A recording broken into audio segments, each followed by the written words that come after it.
So you want to start making music, you've opened up Logic Pro, you're looking at the blank screen and you're thinking, where do I even start? Don't worry, I've got you covered in this video. Today, I'm going to be walking you through everything you need to know to start making music within Logic Pro. You're going to learn how to finally take the ideas in your head, shape it, arrange it, and bring it to life within the DAW. And by the end of this video, you're going to be super comfortable in the software and finally make your first track. If you're new here, welcome to the channel. I'm Ocean, I'm a music producer and a DJ, and I've been using Logic Pro ever since 2016, so almost a decade now. I've tried loads of other DAWs out there, and while they're all good in their own way, Logic has just been the one that's been easiest for me to get my ideas out, and it's completely changed my life, allowing me to work with some of the biggest artists in the UK, collaborating with big brands, becoming a full-time musician, and now making my own dance music and being an electronic artist. And I'm sure once you move past this awkward, overwhelmed stage of first starting out in Logic Pro, it can do the same for you too. I'm going to leave timestamps below, so feel free to click around and jump to sections that are the most useful for you, and come back to this video whenever you need. So let's jump right in. So I have just opened up Logic Pro and this is what we're seeing. But just in case you actually don't have a copy yourself, you can go ahead and get a 90-day free trial on their website, which is super clutch. But I've got mine open right now, and I understand that when you first look at this, it's not really clear where we start. So let me break it down for you. Logic Pro is divided into a few key sections, and once you understand these sections, you're pretty much good to go. The first thing that I want to talk about is this big gray area in the middle, and this is the workspace area or the timeline, and this is essentially where our entire track lives. All of our sounds, our audio, our MIDI, everything here gets arranged from left to right, and we can think of this as our blank canvas. This is where we're going to be doing our painting or our track. Now, whenever we make a song, you can think of each sound within the track as its own layer. So if we break down the drums, you've got a kick layer, a snare layer, an open hat layer, maybe a keys layer, etc. And each of those layers is divided by tracks. So on one track is where one sound will live. To open up a new track, we can just hit this plus button and we can choose what kind of track we want to put in. And that track is automatically assigned to a mixer channel. And that's where we can manipulate our sound even more. And we can find that mixer channel on the left, directly to the left of us, which is called the inspector channel. So it's controlled by this one up here, or if you just press I, it will reveal itself. The one that is far most on the left is where your track is assigned. This one on the right, this mixer channel, is the master channel, and that controls the whole entire track. On this inspector channel, we have a few different options. We can choose a VST, which stands for virtual instrument player, and that's the instruments that we use to create our sounds, which we'll get into a bit later on. We can choose an audio effect. We also have some other stuff here that allows us to manipulate our sound, and our volume fader. Now if we move even further left, we have our library, which is this button right here, or we can press Y for a shortcut, and this gives us loads of different instruments that are stock plugins within Logic Pro. So if we want to open up a keyboard, we can go ahead and do that and flick through their sounds. They've got pianos, they've got horn sections, and this arrow button just means that the content isn't downloaded yet. We would have to click that and it will download automatically for us, and it's completely free. It comes with Logic Pro, luckily. Now if I just press Grandma's piano, for example, it will automatically be assigned to a track, whatever track that we've got selected. Now just coming back to this top toolbar right here, there is this question mark button, and if we have that enabled, it's actually just going to give us a quick help tab. So whatever we have selected is going to tell us what to do essentially, which will also be super helpful if you are brand new to Logic. So just have that on, and it will help you navigate a little bit quicker. Now we're going to move on to the complete other side of the door, the right hand side, and we're going to open up this button right here, which is the browser. So now that I've got the browser open, I can go and find individual folders that have our own sounds. So this is good for finding our own drum sounds, our own samples, and I can click in, this is my core kit, which is completely free, by the way. If you do need some sounds, I've got you. Click the link in the description and download Core, which is going to give you a nice foundation for dance music. I use these all the time. We can click into the drums, and it's going to allow us to preview our sounds right here. Also here, we've got the notepad. If we wanted to write some lyrics, we can do. That's the main areas that we want to focus on the right. Moving along, we've got our metronome. If we press K, we can turn that on and off. If we double click it, we can enter into the metronome settings and change our sound and the way it clicks. Continuing along, we've got our section where we can change our BPM. We could even change the time signature and the key signature. And we've got our playback section here. So it's as simple as play, stopping the track, hitting record, which we can also use if we press R. And the good thing about this is if you just wave your cursor over these buttons, it's going to tell you the shortcut. And the more we get used to it, the more we start to familiarize ourselves with the shortcuts, and it'll just make our workflow so much easier. Some more things I want to talk about within this main view. If we do want to pull up our MIDI section or even the section to edit our audio, we can press E and it will take us to our piano roll. And this is where we can start to pencil in our notes or play in our notes.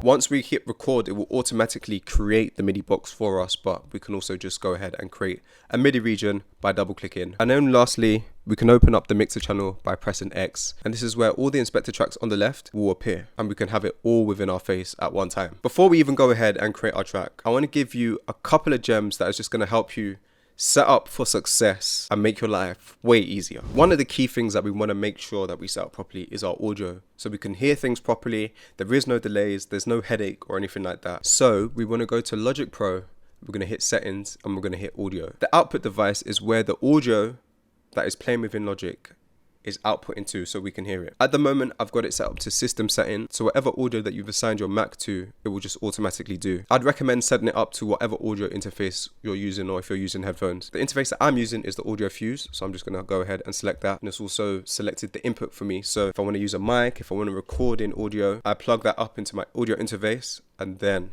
the input is coming through there. Now, in terms of your buffer size, I would suggest leaving it at 128. That's like a nice sweet spot. But if you're getting a lot of latency and your machine is just struggling to cope, I would recommend just increasing that buffer size. Now, by default, Logic, for some reason, it hides a lot of its features, and it makes it very confusing later on as we're starting to create. So before we even get started, I'd recommend going over to this advanced tab and switch on enable complete features, and that's going to give us everything, and we don't have to worry about that again. So let's exit out of that settings menu, and at the moment we've got a basic view of this section here.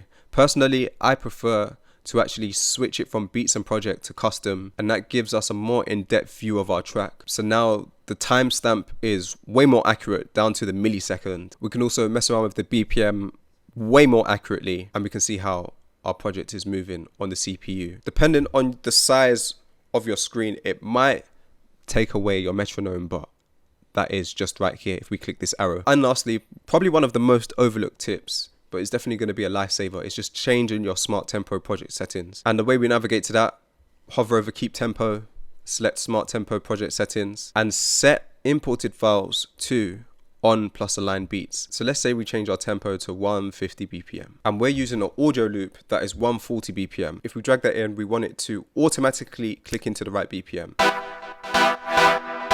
And by having that setting on, it does it for us. One final thing just to set you up for success. When it comes to using third-party VSTs, to make sure that they're installed correctly and we can find them once we open up a new track, we just want to go over to Logic Pro Settings, Plugin Manager, and find it within the list here and just make sure that we've got it ticked off. Once it's ticked off, that means that we're good to go, and we'll be able to put it up in our instrument section. So now that we've got a good understanding of the interface and we've set ourselves up for success, I just want to talk very quickly about two different tracks within Logic, and this is what's going to make up our whole entire song. So once we start a new track and we hit the plus, the most important two that we're going to be using is MIDI and audio, and there is a difference between the two. If we choose audio, an audio clip is the sound itself. The easiest way to recognize it, if I drag in one of these melody loops here, you're going to see all these kind of weird wriggly lines. This is the waveform. This tells us this is an audio.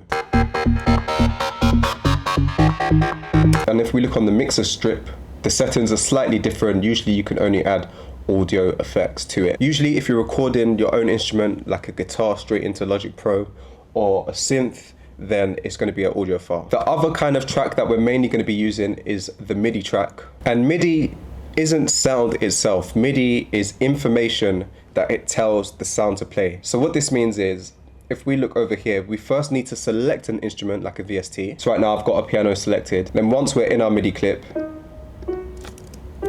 we can type in some notes.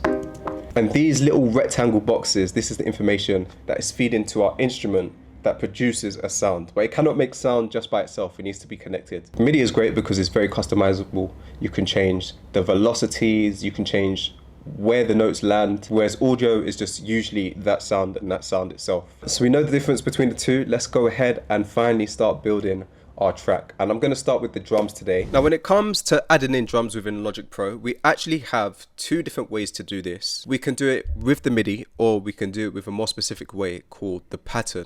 So if we select that and hit create, it's going to open a track with a pattern interface. So on the side here, I've got the library open and we're in the electronic drum section. Here are all the different stock drum kits that we can use. So for example, I'm just going to go ahead with Titans of Bass as the presets. Here is all our different drum sounds. If I click the icon, it will play us the sound. In this section, all these boxes are the sequence, and it makes it very visually easy. So for the kick, if I click one of these boxes, it's gonna let us put our sound down. And I've got the kick on every beat.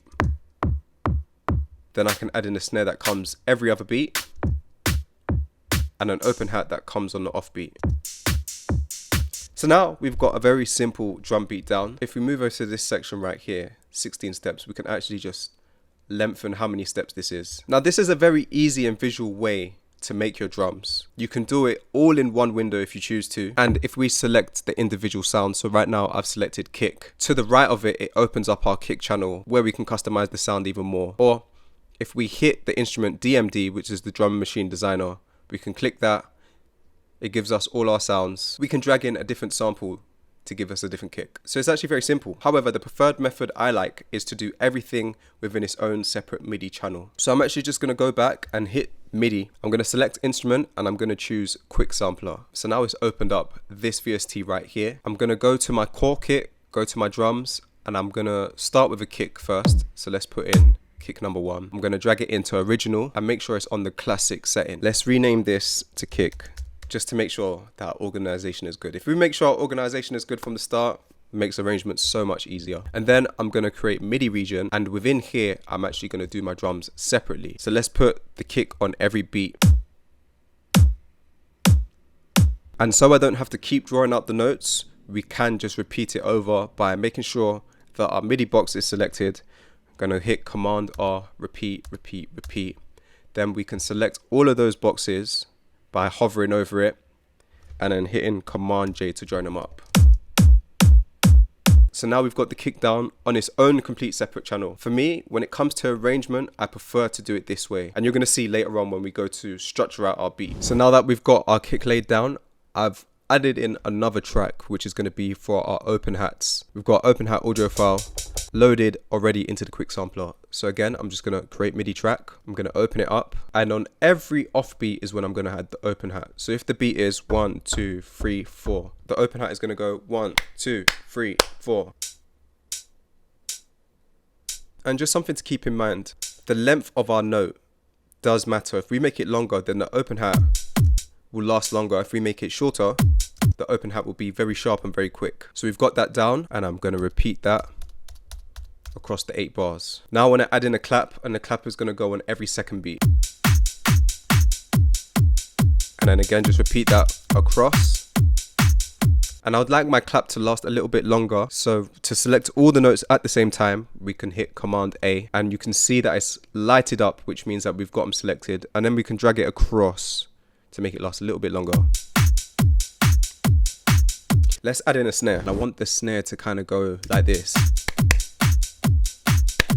You hear this kind of pattern a lot with garage beats. And just a quick note, whenever you're playing your track, if you want it to play from the beginning every time you hit the space bar, which is the playback button, you want to make sure that you have your loop section on just by clicking on it. So let's go ahead and put in those snares. So now we've got a pattern like this. And that sounds cool, but I feel like the snares, they're a bit rigid. They're very much on beat. So a way that we can just add in some swing is on the left here, we've got a time quantize feature, and this allows us to snap the MIDI into different grooves. So if I select this 1/16 swing C groove, as you can see, it's kind of just taking it off the grid, and then here we can adjust how much of a swing we want. So if we put the swing really far, it makes the snares really swung. We just adjust it a little bit. So that sounds way cooler now. And then another thing we could do to make this sound even more natural is messing around with the functions of the MIDI. So if we click this functions button here and hit MIDI transform, we can actually change and randomize our MIDI. So for example, if we humanize it, it brings up this menu right here. At the moment, it's got the randomize set to this. So if we put select and operate, it's going to change the velocities and the position of each of those MIDI files. So it's going to sound literally like we played it in on our keyboard. So some snares are hitting harder than others, and they're actually not in the exact same position, but this again just makes it sound a bit more human. So with that foundation, let's continue on building our drums. I want to add in some loops. So we can go ahead and drag this audio file straight onto the timeline, and it's going to automatically create an audio track for us. So we don't actually have to create an audio track separately. It's already done for us. And before, because we selected that option where every time we drag in an audio, it will automatically snap to the tempo of our project. Now, if we just hit this S button right here, that's going to solo this one track, and we can just hear this loop by itself. If I unselect it, we will play everything at the same time. So I've got this loop pulled in. It's an old drum break, and I think that could fit really well with the drums that we've got going already. As you can hear, it's slightly, just a little bit busy. So what I'm going to do first of all is apply some processing to these drums. And processing just means that we're going to put some effects plugins. And usually as we're going along building our track, we're applying slight processing. So the first thing I'm going to do is use an EQ. And luckily in Logic Pro, if you just select this box right here, it automatically pulls in an EQ, the stock EQ, which is really, really good. So what an EQ does, if we press play, you can see that the signal spans across from left to right. In the left, on the lower section, that's the lower frequencies, and on the higher section is the higher frequencies. And I have this shape that cuts frequencies. The more I move it to the right, it's actually cutting all the frequencies on the left, all the lower frequencies. So here's how that sounds.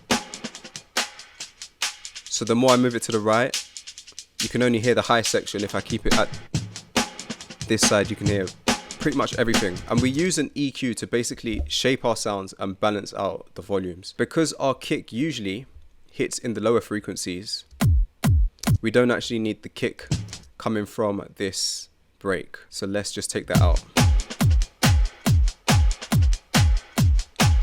That's sounding good to me. That's enough EQ. The second plugin that I'm going to put on this is one called Smack Attack by Waves. And what this does is shorten the transients of the notes. So if we take a listen to the drum break once again, there's a lot going on. It's quite busy. But if we use this plugin to adjust the transients and bring it down a little bit, you're going to hear that it's going to be a bit more sharper, a bit more snappier. It's almost like it's taking out the reverb. So now with the rest of our instruments, it sounds a lot cleaner.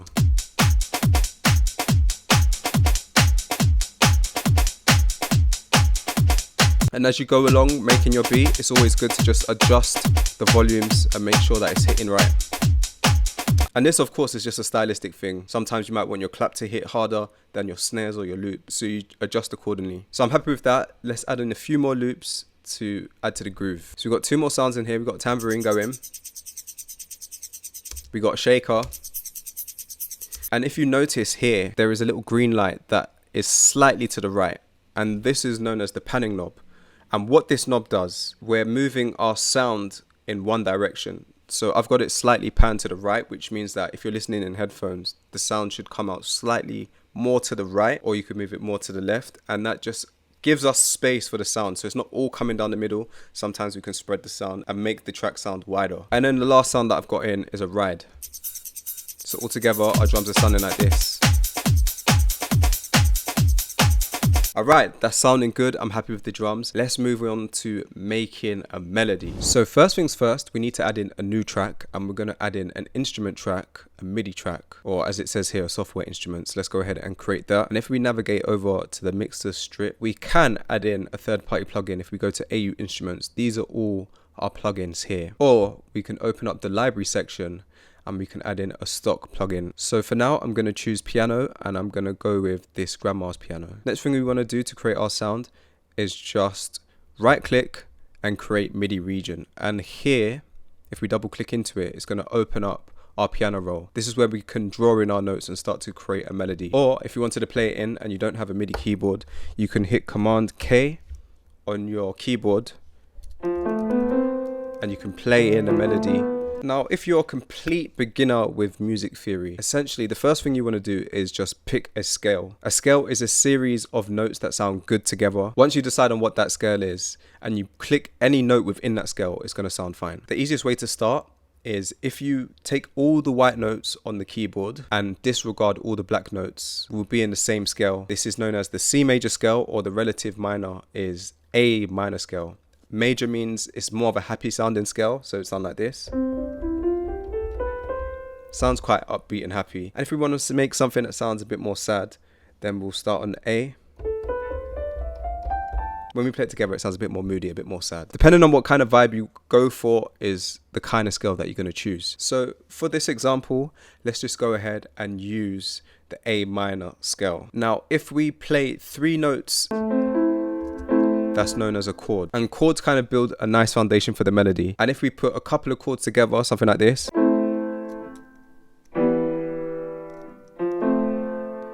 that's called a chord progression. So let's go ahead by putting in our first chord. I'm just going to extend out the note. So I'm putting down an A. If you just hover your pencil over the note, then you can see what the note is. So that's A. Then I'm going to go to C. And I'm going to go to E. And then I'm just going to add an extra note at the top here, G. Now I've copied all my notes and I'm just going to repeat it by pressing Command R.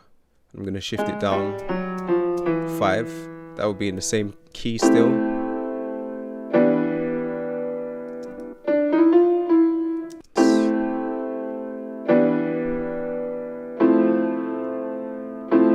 So at the moment the notes sound really nice together, but we can switch up the pattern and move it so it only takes up 2 squares. And then I'm holding down Option key as I'm dragging, and then that's just going to copy over the notes, and I'm going to find a cool pattern.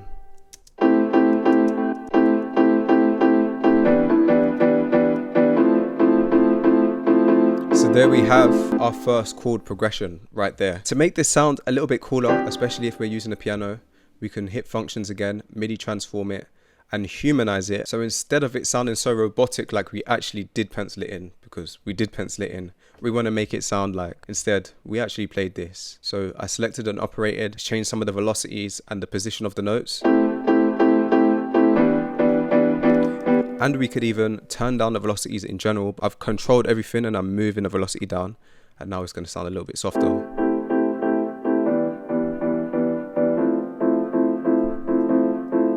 So there we have it. That's our first melody, our first chord progression. So now that we've got our chord melody, we did it all in A minor, but let's say we want to switch the scale. What we can do is Command A to control everything, and if we hit Option and up or down, it's going to transpose our notes and move it into a different scale. So I'm just going to move it up 2.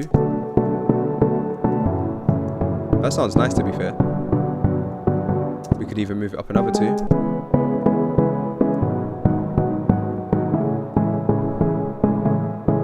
And if we hold Shift, Option, up and down, it will move those notes a whole octave up or down.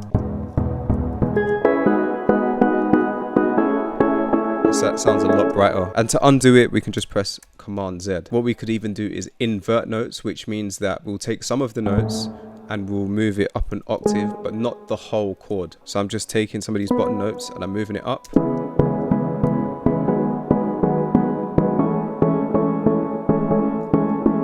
So I'm going to go into the library and I'm just going to choose piano. And I've noticed that they've got some of these sounds here which are actual chords and samples. So I'm just going to choose one of these random ones. I like that sample. It sounds cool. To record this in, I'm going to just hit R.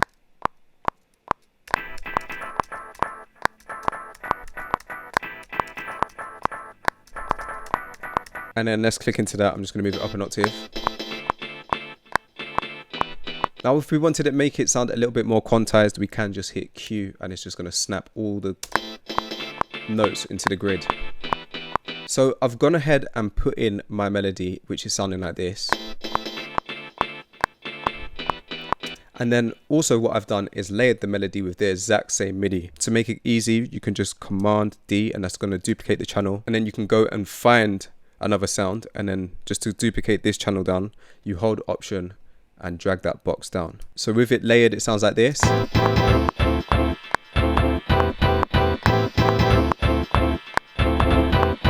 And now, if we want to apply effects to the whole entire channel, what we can do is group this together. So what I did there was just hold down shift and selected the last one, and now it's selected and highlighted all of these. Then we can double click, hit create track stack, hit create, and what it's done here is grouped our tracks into what's known as a group stack or a summing track.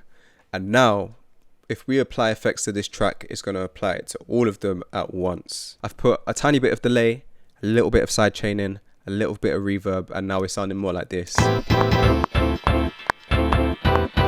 So now that we've got our melody down, the next thing that we want to add in is our bass line. So what we're going to do once again is hit this plus button and open up another software instrument. And for my bass line, I'm using this third-party VST called Diva because it sounds amazing. Now when it comes to your bass notes, the easiest way to do this is just by using the bass notes in the chords that you used. So if we take a look at the chords that we played in earlier, the bass notes are literally just the lowest notes. So it would be sounding something like this.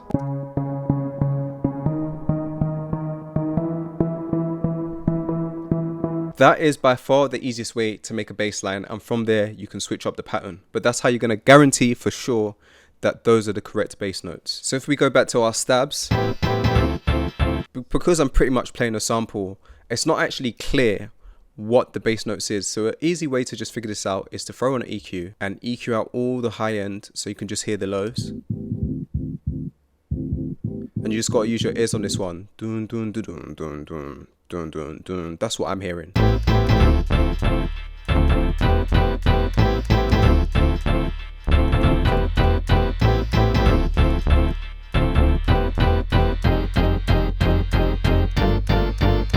Now in terms of processing, with the bass, really and truly, it's got to mesh well with the kick because they're hitting at kind of similar frequencies. So to make your kick punch through, the easiest way to do this is what's known as side chaining. So every time the kick is played, the bass will slightly duck. The plugin that I'm going to use is Kickstart, and if I hit play, on every beat, the bass is slightly ducking. And again, that just gives room for the kick to really punch through the mix and not clash with your bass too much. So for the bass, the drums, the melody, all together, we are sounding like this.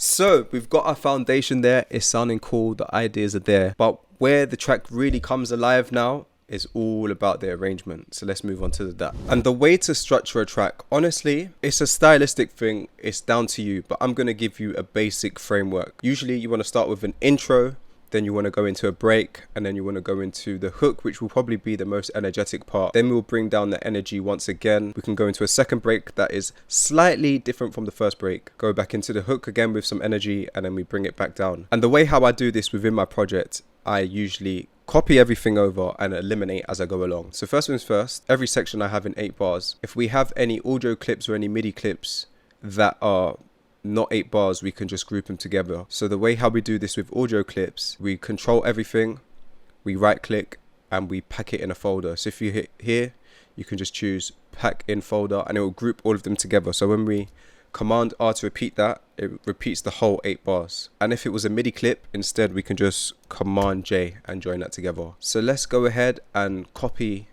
over a few times. I'm just hitting Command R to repeat. And like I said, we usually start with the intro. In the intro, it's always a good idea to just start with drums. And with our track, as we progress, we want to start to introduce elements to keep it interesting for the listener. We don't want to give everything away. So even with the drums, we can take away the ride, maybe even the shaker, maybe even the main clap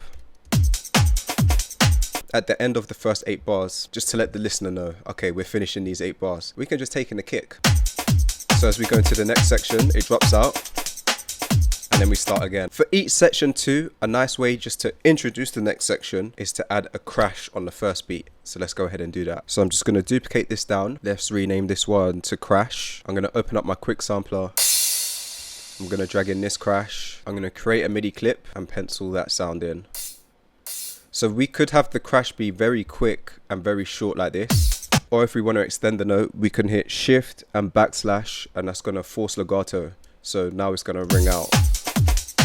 So we could have that one there, and over here we could also have one. And I'm just going to zoom in and make this even quicker. So having a crash is a nice way just to introduce a new section too. And then as we go along and we have just the drums, we can start to introduce some more stuff. So this time I'm going to bring in the main clap. And with the piano, I'm actually going to change it slightly and just have the same note repeating.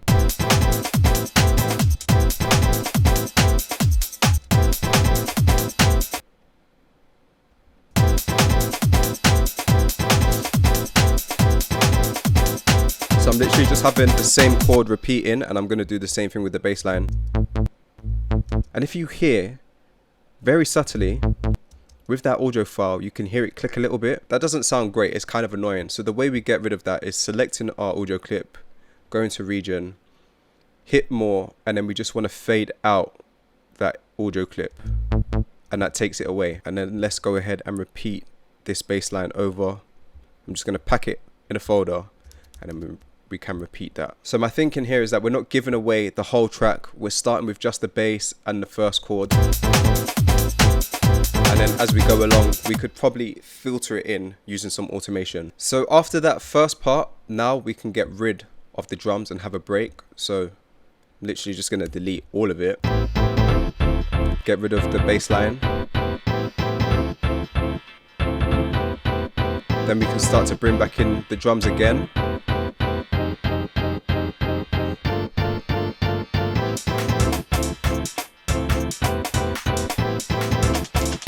And I'm leaving just a gap here, so it kind of pauses with the drums, and then when it all comes in, it hits a lot heavier. So right now we've got an intro, we build it up, we have a breakdown, and then we go into the section which has the main hook. To make the arrangement hit a bit more, we can add sounds such as uplifters, which are usually the build-ups, downlifters, which come after the drop, impacts, and again crashes. So for example, as we go from, I guess what you could call the verse into the first breakdown, we could have this kind of sound coming in. And then of course we want to end that with the crash, so we can just drag that over, holding Option. And to make that crash hit a bit more, we can add in the downlifter too. So I've gone ahead and finished structuring out the track. Of course, there is a lot more tracks that's added to it, especially with all the uplifters, the downlifters, the crashes, and even vocals. But one more thing that I want to introduce to you when it comes to structuring beats is the automations. And to get to the automation window, you need to hit this line right here, and that will bring us a drop down menu. One of the places I added in some automation is on this break right here. So what we're doing is we're automating the filter. We're bringing it up as the drums go along. So if we look right here, you're going to see that it moves by itself. The easiest way to do this, select the track that you want to automate. So here I've created one for my breakdown. I've applied my effect, which is the low pass filter. And then in this drop down menu right here, we want to make sure that read is on. We select our plugin and we select what we want to automate within our plugin. So that's going to be the cutoff frequency. And then we can literally just draw it in right here. So if I click and bring it down, and then I click again and bring it up, now what it's going to do is bring that filter up by itself. But I think it's going too quick. So instead, what we can do is click the arrow up here, and we're going to change our pointer to the automatic curve tool. And now we can just click on our line and drag it down, and that's going to change how the automation performs, how quick it goes. That's the simplest way to do automation. Another way you can do it too is actually drawing it in real time. So to do it that way, what we're going to do is go down to the mixer channel on our track. Instead of read, we're going to switch it to write. Hit OK. Now we need to open up that plugin, and we're going to manually draw it in. So we're going to start here, we're going to hit play, and then we're going to drag this up.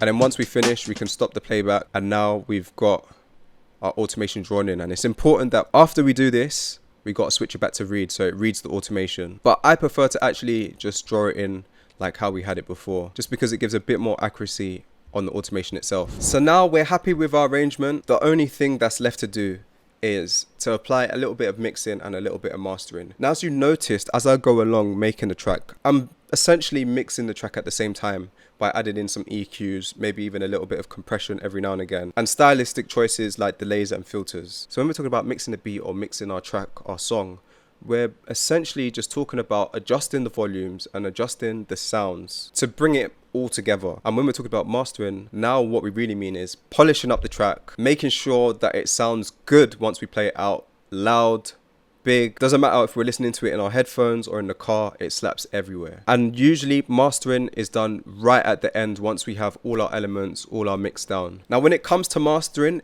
to be fully honest with you, I don't always do it myself. I like to make a track, mix it as best as possible, and then I'll pass it off to my mastering engineer, who will do a way better job than me, because honestly, mixing and mastering is a skill within itself, separate from music production. But if I do need a quick master, I have created my own channel and I'll just walk you through it very, very briefly. So we're going to go onto our master channel. If you don't have that up, you can hit Shift Command M and it'll bring it up for you right down here. The first thing I apply is a stylistic choice called the Kramer tape. It's a compression, but it just adds a little bit of character, and I use this preset, mastering clean and open. Also, when I'm doing this, I'm listening to the part which has the most energy in the track. So I apply some Kramer tape, then I put an EQ on it just to take out some of the lows and some of the highs that we won't hear. Then I add a bit of compression and I pretty much tweak it to how I want it to hit, usually within that 0 to 4 range. Sometimes I'll even add a second compressor, this one right here, with this preset. And then what some might consider controversial is just adding a touch of reverb to the master. It adds a bit of character. You don't have to do it. Same thing with this free plugin called Fresh Air. It just adds a little bit of character in the highs. Then I add in a L3 multi maximizer, which is a limiter plugin, and that just gets the beat to hit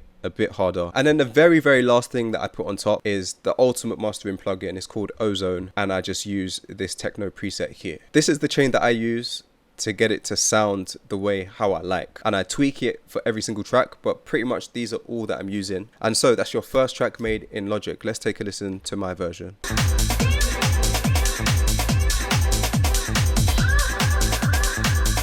So we're just starting with that groovy one note on the bass and the chords,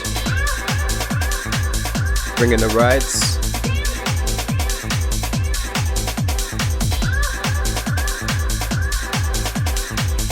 And as you're playing your track back, you can just adjust levels to how you like it.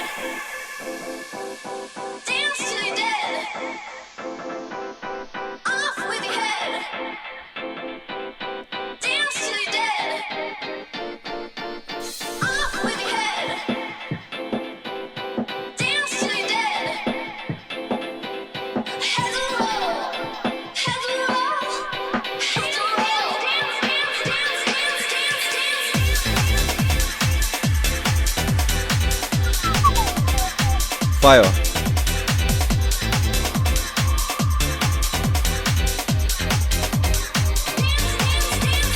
So congratulations, now you've finished up your first track in Logic, but we need to take it out of the door, take it out of Logic Pro, and we need to turn it into an actual file. The way we do this, usually first thing, I'll just make sure that all my sounds are selected up until the end. So I'm just dragging the cycle range, putting it to the end. Then we're going to go to File, we're going to go to Bounce, and we're going to go to Bounce Project or Selection, or as you can see, we can just Command and B. Then we're going to choose the kind of file that we want to bounce it into. Usually I would say bounce it into an MP3 is fine, or you can bounce it into a WAV file, that's fine too. Or both of them, is up to you. MP3 just usually takes up a little bit less space. Then we can hit OK and just make sure that our starting point and our end point is accurate. Then we want to name our file First Beat and Bounce. Now we've hit Bounce, it's in process. Usually takes a few seconds, maybe a couple of minutes, depending on how big the project file is. And that is the full beginner tutorial, full walkthrough of Logic Pro, from opening it up to the first time to finishing your first track. Feel free to come back to this video whenever you just need to brush up on your skills. It just takes time. The more hours that you spend in Logic Pro or in any DAW, the better you're going to become. You're going to find your workflow and you will get faster, especially when it comes to getting your ideas out of your head and right into the canvas. I hope you found this useful and have everything that you need to create. Let me know in the comments below if there's any other tutorials that you want to see. And thanks for watching. I'll catch you in the next one.